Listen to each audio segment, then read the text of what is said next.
이륜하고 TV 오신 여러분 환영합니다. 저는 스포츠조선 유동혁. 네, KBS 손대범입니다. 반갑습니다. 네, 그렇습니다. 2주 연속으로 이제 손대범 위원하고 이제 또 이렇게 하게 됐습니다. 네, 다음 주에도 오나요? 저? 예? 다음 주에도 올 수 있나요? 다음 주까지요? 농담입니다. 아니요, 뭐 특별한 콘텐츠가 있거나 뭐 이러면 제가 수시로 부를게요. 아, 감사합니다. 네. 네. 되나요? 가깝거든요. 아, 네. 그렇죠. 아, 그렇죠. 집하고 가깝죠. 네, 그러니까. 전 가까운 곳을 매우 사랑합니다. 아, 그렇습니다. 네. 우리 이동환 기자가 어제 그 이륜농구 남자 편을 했었는데, 손대범 기자를 보고, 위원을 보고 새로운 걸 느꼈다. 뭐죠? 나를 갈구려면, 유동혁 기자를 갈구려면 이렇게 갈궈야 된다. 이런 걸 느꼈다. 라고 못된 것만 좀 가르쳐 주는 것 같아요. 제가 10년에 걸쳐 배운 거기 때문에 아직 멀었습니다. 아, 그렇습니다. 우리 손대범 위원. 저하고 이제 꽤 오래 있었는데, 참, 얄미워요. 나 또 뭐 되게 좋은 말 나올 줄 알고 기다리고 있었는데 우리 사이에 그런 거 없잖아요.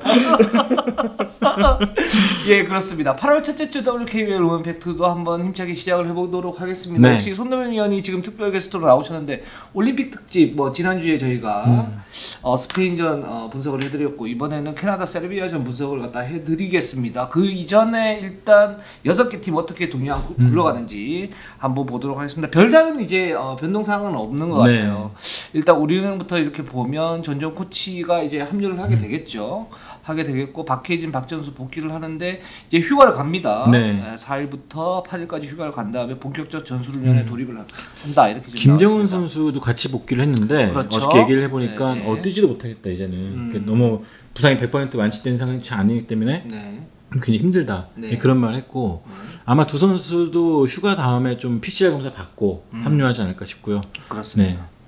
예, 그래서 박혜진, 박지현, 김정은 선수 세 선수가 이제 복귀를 했기 때문에 우리은행은 다시 한번 이렇게 가지 않을까라는 생각이 들고 우리은행이 아무래도 올 시즌에도 준비를 뭐 철저히 한다 그러면 뭐 우승 후보 중에 한 팀 아니겠습니까? 아, 그렇죠. 뭐 김소니아 선수의 박지현 선수가 이제 스텝업한 게 엄청나게 큰 도움이 될 것 같은데 역시나 마찬가지로 꿀밑 공백이 좀 있을 것 같아요. 그래서 이 부분을 아마 준비하지 않을까 싶은데 관건은 이제 김정은 선수의 부상이 아닐까 싶습니다. 그렇습니다. 박지현 선수 스텝업은 또 이따 대표팀한테 그때 얘기하겠죠. 말씀을 좀 드리도록 하고 또 KB로 한번 가보도록 할게요. KB도 지금 강릉 경포대에서 체력과 코트 훈련을 병행을 하고 있습니다. 지금 강릉에 가 있는 상태고 박지수 선수가 다시 라스베이거스로 출국을 하게 됩니다. 8월 5일날 출국을 하게 되고 박지수 선수 소속팀이 챔프전 최종전까지 가면 10월 19일 7차전까지 간다 그러면 19일 끝나니까 24일 개막전이거든요. 그래서 박지수 선수가 정상 투입이 될 가능성이 굉장히 높다. 그렇죠. 이렇게 볼 수 있을 것 같아요. 다만 이제 박지수 선수가 9월달에 아시아컵이 하나 있는데 네. 피바 아시아컵은 출전하지 못하지 않을까. 왜냐면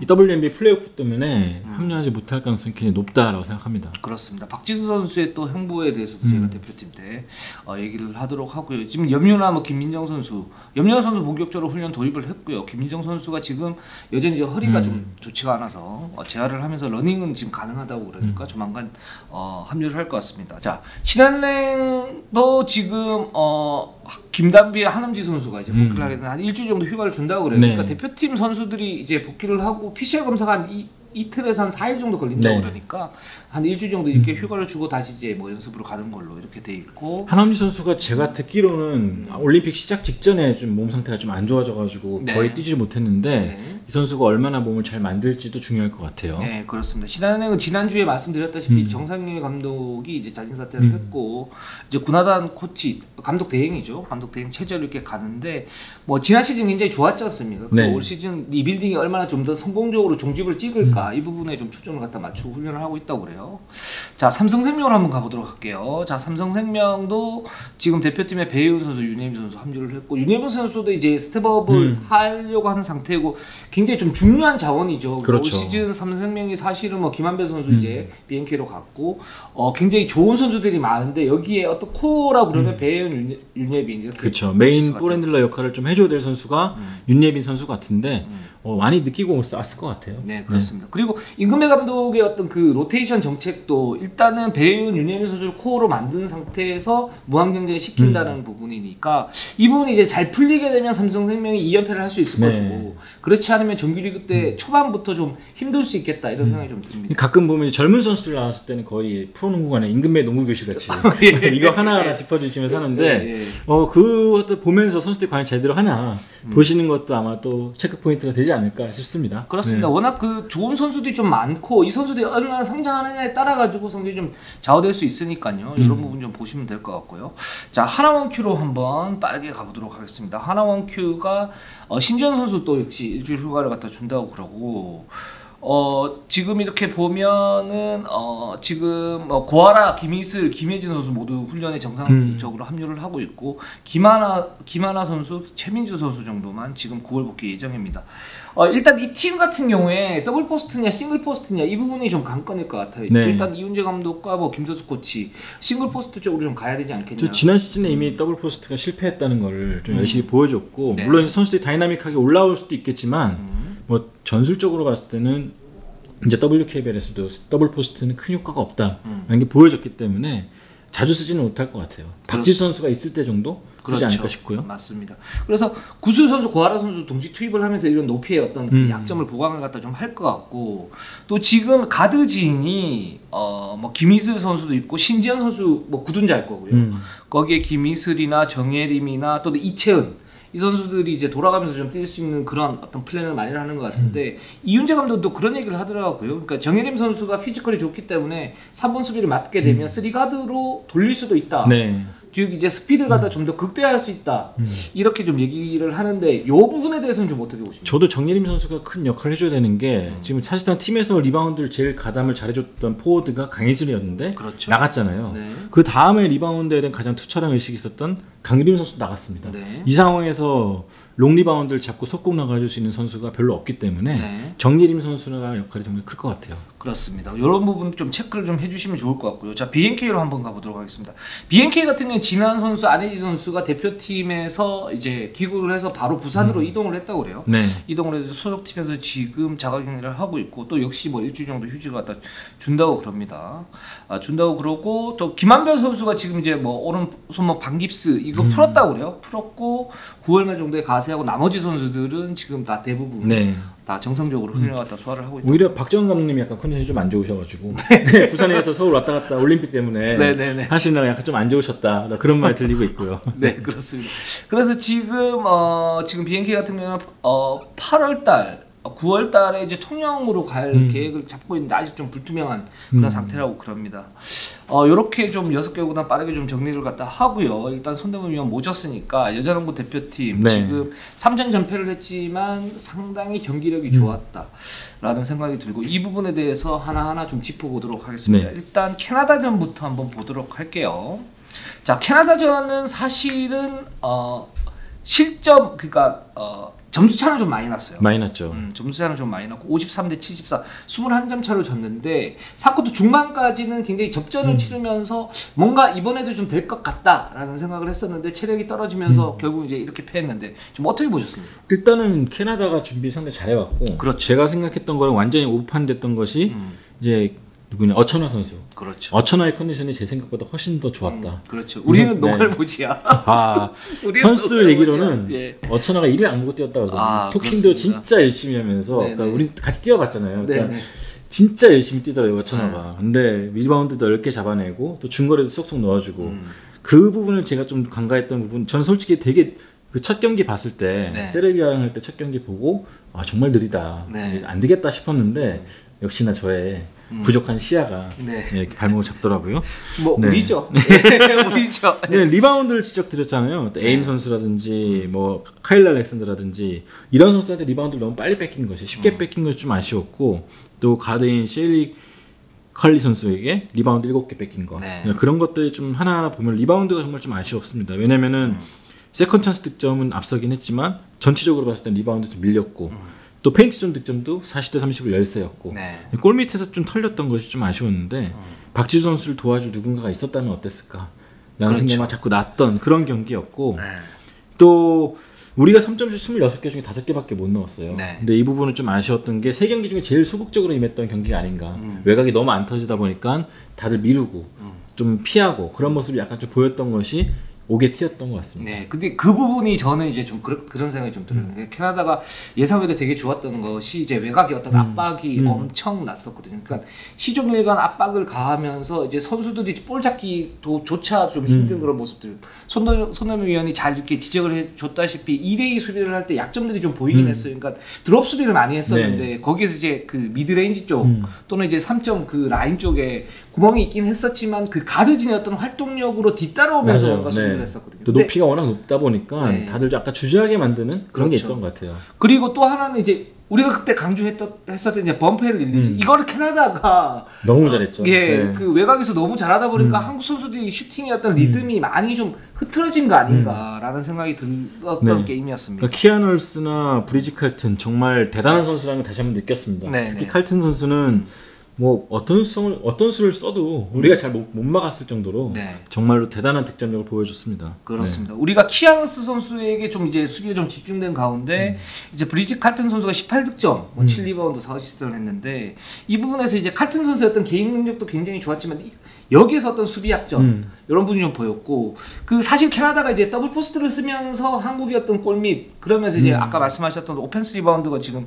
9대 20이었거든요. 네.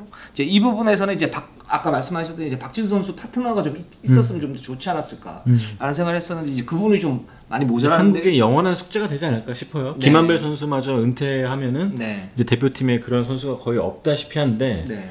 좀 앞으로의 과제가 되지 않을까 싶습니다. 그렇습니다. 그래서 캐나다가 실제적으로 실전에서 이렇게 봤을 때 외곽 수비가 굉장히 좀 좋았고 한국의 어떤 그 세밀한 수비 약점, 골밑의 어떤 수비 약점을 박지수 그 다음번 그 박지수 반대쪽에 있는 그 빅맨진들이 캐나다 빅맨진들이 이제 노리면서 뭐 어천하라든가 뭐 여러 선수들이 노리면서 거기에서 지금 좀 결정이 났던 네. 그런 경기가 아니었나. 그 캐나다 역시 모든 팀들이 우리나라에게 지면 큰일 난다는 생각을 갖고 나왔던 것 같아요. 네네. 그래서 그, 더 집중했던 것 같고. 네 맞습니다. 물론 이제 뭐 키아나스 선수가 그렇게 이제 좋은 모습들은 아니었었고 그런 점이 이제 한국에게 호재가 될 수 있었는데 역시 이제 그런 호재를 정말 승리에 이끌려면 네. 실력이 필요하죠. 그 실력이 좀 모자랐다. 이렇게 좀 보면 좀 좋을 것 같아요. 맞습니다. 자 그리고 이제 세르비아전 한번 좀 보도록 할게요. 세르비아전 굉장히 아까웠죠. 네, 그러니까 제가 지난 방송 때도 말씀드렸지만 우리나라 대표팀의 가장 큰 아쉬운 점은 늘 출발이 안 좋다는 거예요. 맞아요. 이 경기도 1쿼터 4분 33초까지 12개를 내리미스했습니다. 그렇죠. 그런 걸 감안하면 정말 잘 따라간 건데 맞아요. 이 출발이 항상 약간 네. 좀 겉도는 게 좀 아쉽다는 느낌이 들고요. 네네. 네.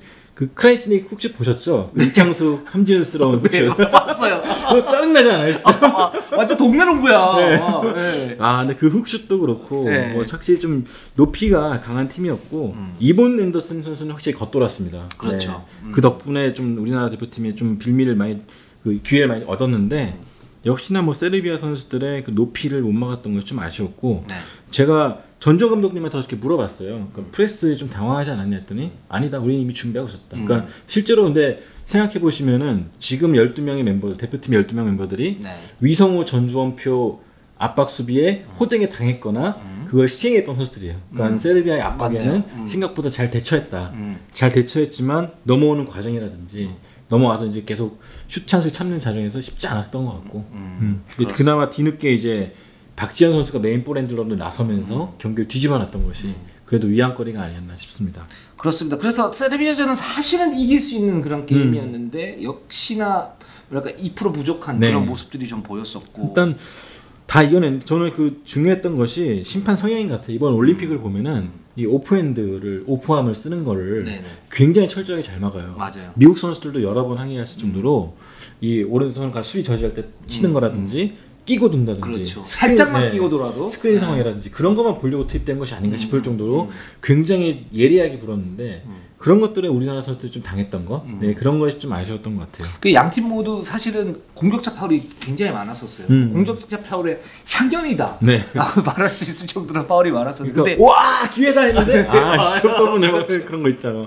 그런 거고. 그렇습니다. 근데 네. 우리가 좀 여기서 저는 이제 좀 교훈을 잡아야 될 건 뭐냐면 이제 아시아권 대회는 편파 판정이 사실은 좀 많이 있어요. 네. 잘 아시다시피. 근데 이제 세계 대회는 이제 그런 부분이 좀 덜한 게 어떤 그 항목에 대해서 철저하게 부는 건 있고 이게 좀 심하다라고 생각하는 건 있는데 판정의 일관성 이 부분에서는 어느 정도 지키고 나가는 그렇죠. 편이거든요. 네. 하나의 기준을 갖고 계속 철저하리만큼 짜증나리만큼 부는 부분이 있는데 뭐 그런 것들은 좀 이제 눈여겨봐야 되지 않을까 그렇죠. 생각이 들고요. 그 여기에서 한국이 좀 많이 이렇게 오펜스파를 불렸던 게 일단 기본적으로는 그 일리걸 스크린. 그러니까 조금이라도 이제 발을 떼면 이게 부정 스크린이라 그래서 그 공격적 파울 부는데 한국이 좀 많이 당했고 어깨로 좀 친다든지 그렇죠. 그런 게 사실 WKBL 감독자 회의 때도 여러 번 이게 나왔었고 또 심판하고 그 진양집행부부터 이제 심판하고 감독들하고 만나게 하는 그런 자리가 있었는데 그때도 감독들이 공통적으로 얘기했던 것이 일리걸 스크린 이런 부분이었거든요. 그러니까 우리도 이제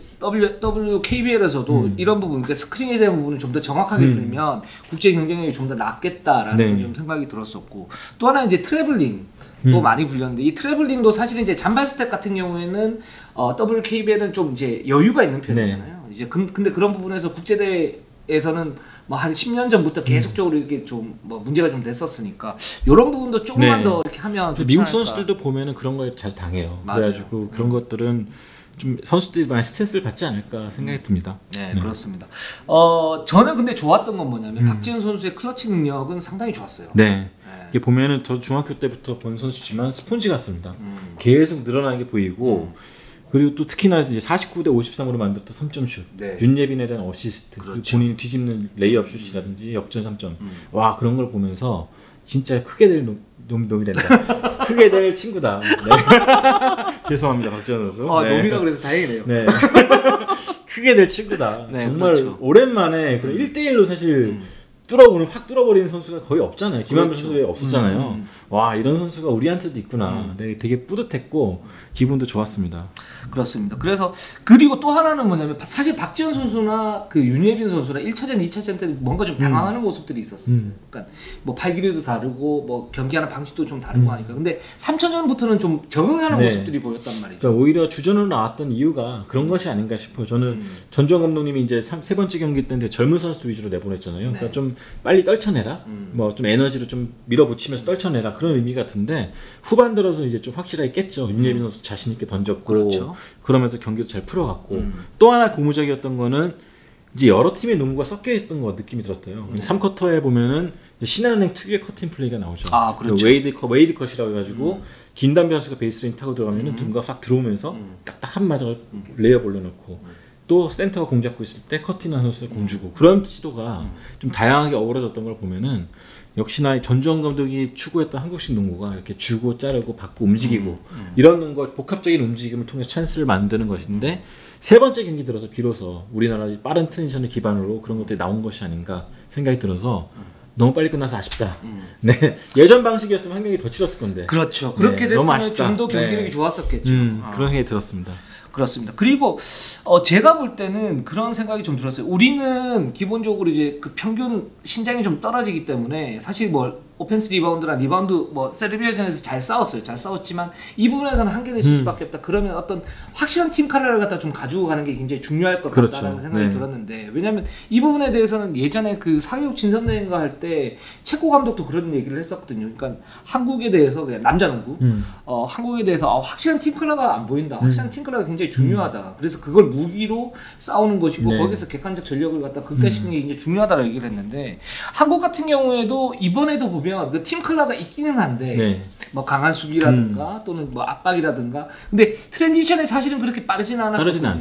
그게 이제 주전 코어들의 어떤 그 체력적인 어떤 부담감 그리고 벤치 멤버와 이제 주전들의 어떤 격차 이런 부분이 생기는 부분들인데 이제 이런 것들을 갖다가 좀 더 이렇게 메워 나가면 그래서 어떤 한국만의 어떤 팀 컬러를 이게 뭐 전통적인 한국 농구를 하자라는 게 아니고 좀 더 강한 압박 그리고 12명이 이제 로테이션을 돌리면서 좀 더 빠른 트랜지션 실제적으로 이제 공격의 어떤 흐름을 갖다 볼 때 2대 공격을 하거나 또는 속공점이 나왔을 때 한국이 굉장히 좀 상승세를 타는 그런 모습들을 보였기 때문에 그런 부분들을 갖다 좀 지속적으로 하는 게 중요하지 않을까라는 그거를 저는 지속적으로 경험을 해야 된다 생각해요. 그렇죠. 그러면서 좀 맞춰가고 뭐가 되는지 안 되는지 봐야 되는데 사실 저는 이제 옛날에 한국 농구 하면은 슛이 기반된 3점 슛이 기반된 농구가 우리나라 농구다 하지만 이제는 그게 세계 농구예요. 그러니까 보면은 남자 농구 올림픽 제가 지금 통계를 적어놓진 않았는데 2016년 리우 때만 해도 한 경기 3점 10개 넣는 팀이 미국밖에 없었어요. 근데 지금은 12개 참가 팀 중에 절반 이상이 평균 9개 이상을 넣습니다.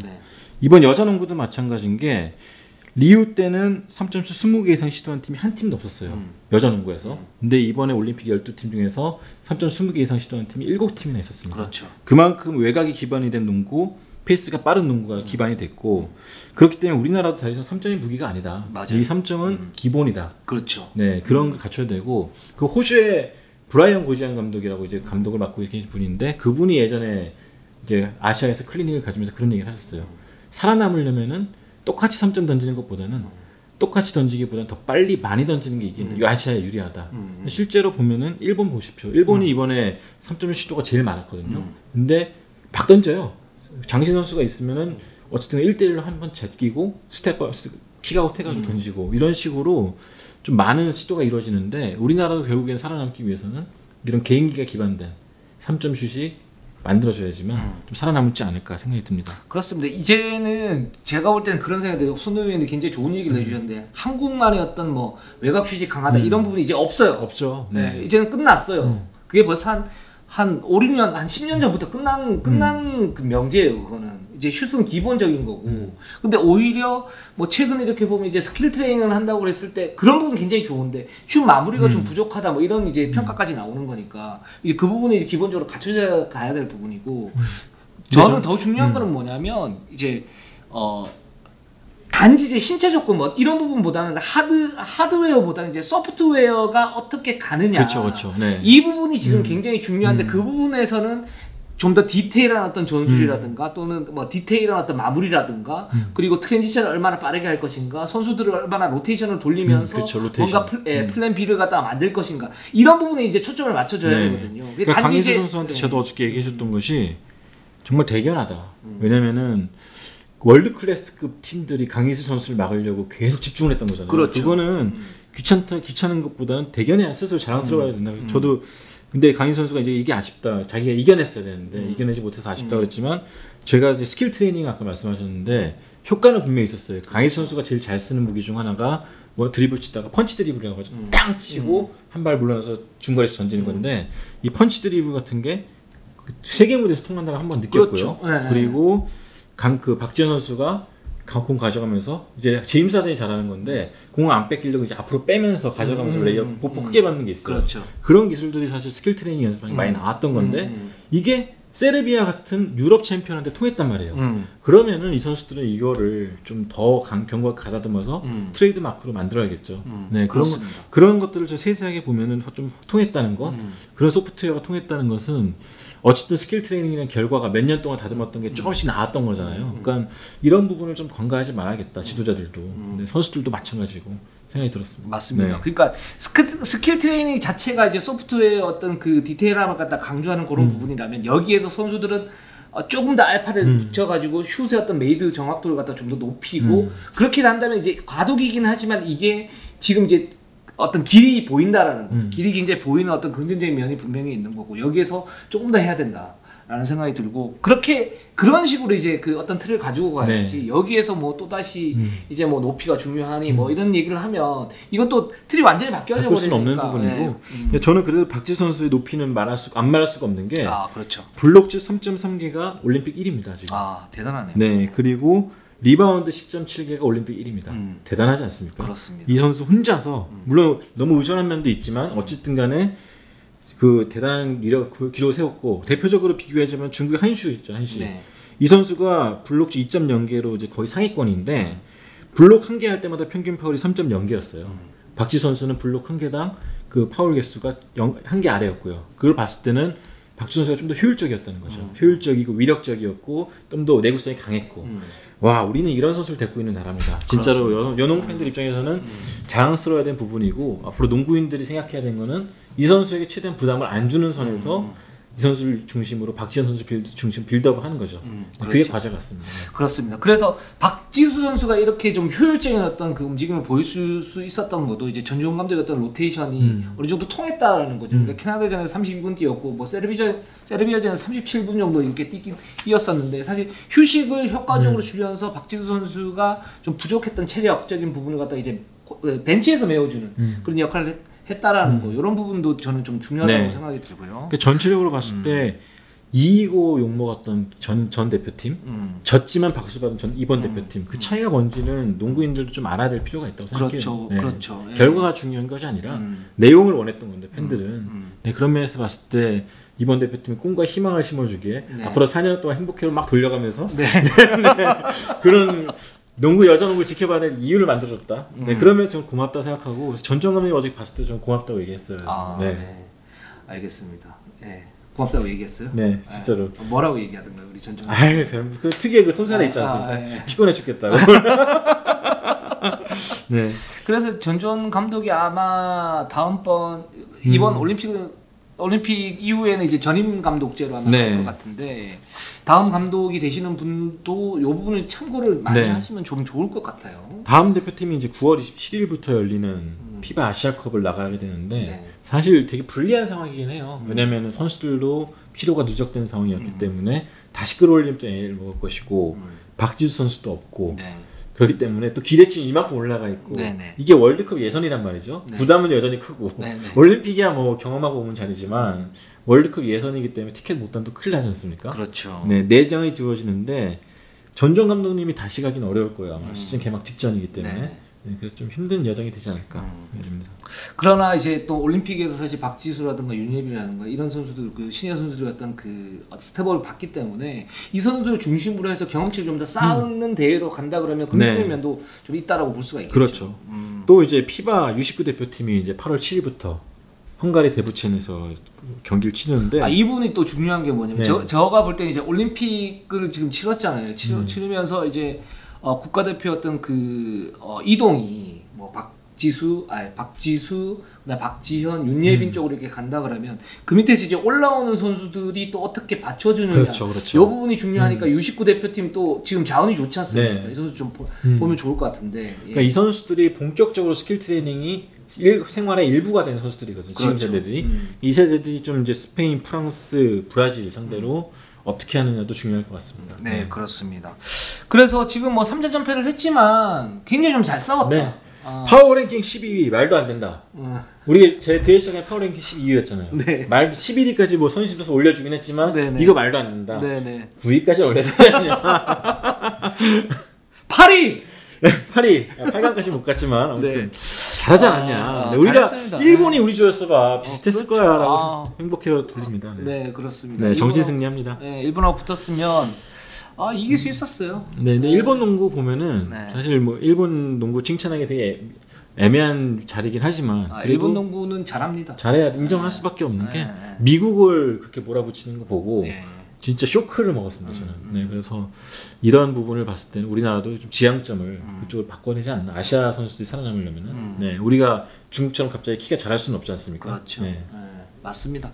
그래서 저희가 지금 계속 이제 강조하고 있는 부분들은 뭐냐면 이제 소프트웨어를 좀 업그레이드 보충을 네. 해야 되고 또 이제 벤치의 어떤 역할, 그러니까 로테이션을 돌리면서 어떻게 효율적으로 플랜 B를 가동할 것인가 이 부분에 대해서 연구도 좀 많아야 된다. 네. 예.